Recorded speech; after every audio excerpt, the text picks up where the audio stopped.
Hi everyone, it's your sewing buddy Lauren here with a nice traditional end of the year, beginning of the year wrap up, setup.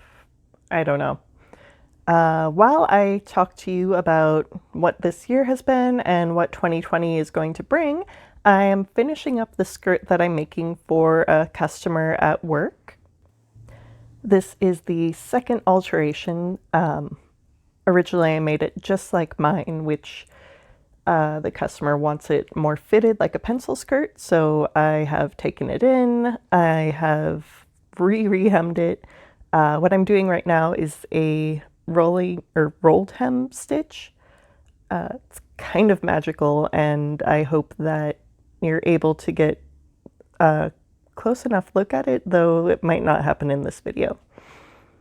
Anyway, looking at what this year has been, I officially started this channel, I think, around mid-year. And I know I've played with a lot of different formats since then.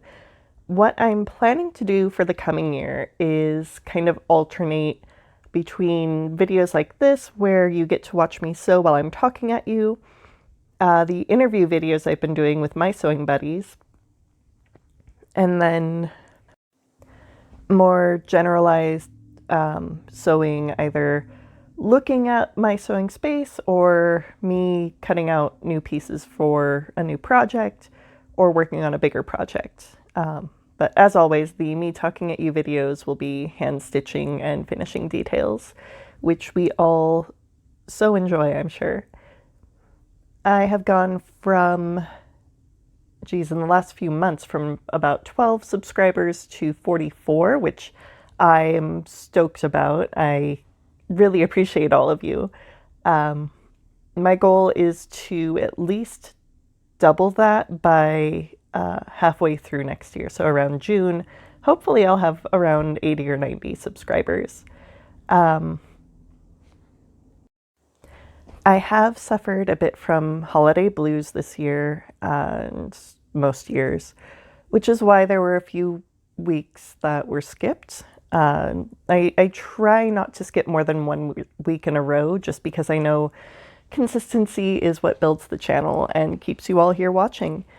So I think my plan for next year is to try to do some at least backed up footage. So even if it's a Monday, I really don't feel like sewing, I've got something that I can talk over and get out there for you to sew along with or craft along with, whatever it is you do for your creativity. Because I had a little, it wasn't like a full-on depression, but I was a bit depressed, so I wasn't sewing as much. So now I am behind. I have 7 months before costume college, and I have basically all of my costuming to do. I at least have my understructure for 1910s done, which that's the important one. But I still haven't really made progress on the rehearsal dress or the walking dress or the swimwear or the Swedish folkwear, or figuring out what else I'm going to wear for costume college. So that's going to be a bit of a sewing marathon. Hopefully I'll be of a mind to record most of it so that we can have more of these little talks. Would anyone be interested in sort of a questions and answers session or even a live stream? Let me know in the comments, and I would be happy to put that together as part of this year. Last year for New Year's Eve, what I did was I wrote all of the things that I wanted to leave behind in 2018, just used face paint, wrote them on my body, and then around midnight, I washed it all off, put on a moisturizer to kind of seal it all out so that all of that would be washed down the drain, left behind in that year, and I could start fresh for 2019. Some of those things are going to be on my list again for leaving behind in 2019 because like the finger biting lasted a couple of weeks. The not finger biting lasted a couple of weeks. I fell back on that bandwagon unfortunately. And of course, picking at my face because these are things that are very difficult for me to stop doing, I found. So it might be a case of going back to a psychiatrist and having them help specifically with those aspects. Because last time I was seeing a psychologist and psychiatrist, it was focused mainly on the depression and anxiety, sort of a general overall thing. But I think the actual behaviors are what's like those specifically are problems for me. So that's a thing I'm going to work on in 2020. What else can I work on? Of course, trying to sew every day, even if it's just a few stitches of embroidery, that needs to become a habit. And there is the 2-minute method, which the fact that something like that can work for me makes me think I may have been misdiagnosed and there may be ADHD as well in my brain, or even so a lot of times depression and anxiety are actually misdiagnoses of ADHD. And the more I watch videos about it, the more I do research online, the more I think that that might actually be the issue that I'm having. So, again, more reasons to go back to a therapist or psychiatrist. Another thing that I'd like to leave behind in 2019 is I don't like the word, but my laziness. I keep meaning to spend my days off being a lot more productive than I ever am. I usually wind up on the couch watching YouTube or something. And since I stopped working at David's Bridal, I've put on a lot of weight because that job was a legitimate workout. So I realize I need to be more active. I need to be more on top of things because that's going to make me feel like I have the space to be more creative. A lot of times when I should be sewing, instead I'm thinking, oh, but if I'm sewing, I should really do the dishes first. And if I'm going to do the dishes, then I should also run laundry. And I need to clean the kitchen. And maybe I should make dinner. But where am I going to find time for sewing and all of that? So if I'm, no matter what I do, I feel like I'm procrastinating on something else. And that is actually a horrible place to live in. I know priority lists are a thing that work for some people. I've tried using a bullet journal with to-do lists, and I do love checking off a to-do list. Again, that worked for a little bit, but I think I stopped carrying it with me, or it got buried, or something happened, and I just stopped using it. And then I fell out of all of those nice habits I was building. So yeah, that's another thing to leave behind in 2019 and to improve in 2020. And I am thinking of amending my ritual from last year where after or even with the moisturizer, write on the things that I want to bring into my life in 2020, and then I get to rub those into my skin and, make it a little bit more positive.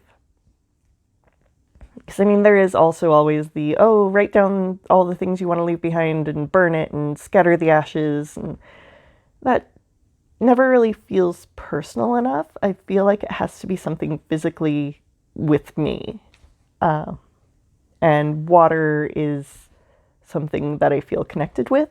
So I do think that the bathing ritual is good. I think I can amend it to write things on with the lotion before I rub that in. Maybe that'll work out better for my brain. I'm not sure. I have started being more social in the past couple of months, which was desperately needed. I had some friends over for dinner while Jody was in Texas for a work thing, and we realized that we were all nerdy asexual introverts, so we became the nerdy asexual introvert dinner club.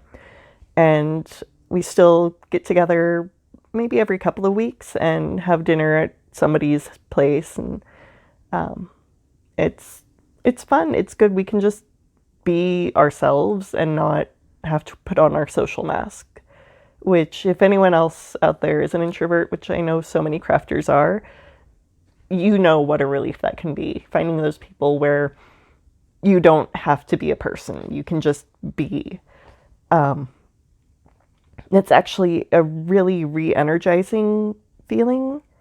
Like there are some social situations where you just feel drained afterwards and you don't want to see anyone for the next few days. But with this crew, it's kind of the opposite. Like, I would like to hang out with these people every day and my life would be better for it, but we're all busy adults, so of course that can't happen. But you know, when we can, we get together, just sit, talk, play board games, something very informal, and it's beautiful. And I love these people. They're my people. And I realize this has turned a lot more into the state of the Lauren than the state of the channel. And I'm okay with that, because I feel like these are things that I need to get off of my chest. And this helps you all know who you're listening to and what's going on with me. I don't know if that interests you, but judging from past video views and analytics, that seems to be something that you all are interested in hearing about. I would be a lot more sure if I got comments to that effect, but without the comments, I can only go off of the data, which, you know, that's kind of how I tailor my videos for you. Like, for length, I know you're gonna watch maybe 5 to 10 minutes, which that's fine. If that's all that you need of me, then I am perfectly happy to give myself to you in 5 to 10 minute increments. And, you know, I'm almost more doing this for myself than for you all, but I hope that you're getting something out of this. Just being able to sit and talk and, you know, I'm in an empty room, I'm sitting on my couch and basically talking to myself, but I know that someone at some point is listening, and maybe what I say resonates with you, maybe it helps you, maybe you learn something about the world and other people, and, you know, whatever benefit this has for you, I'm happy that I'm able to provide that.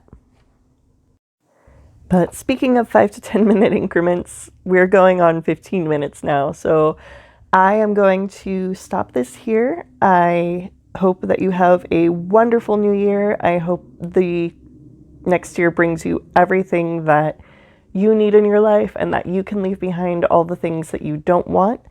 And please like, comment, subscribe, share.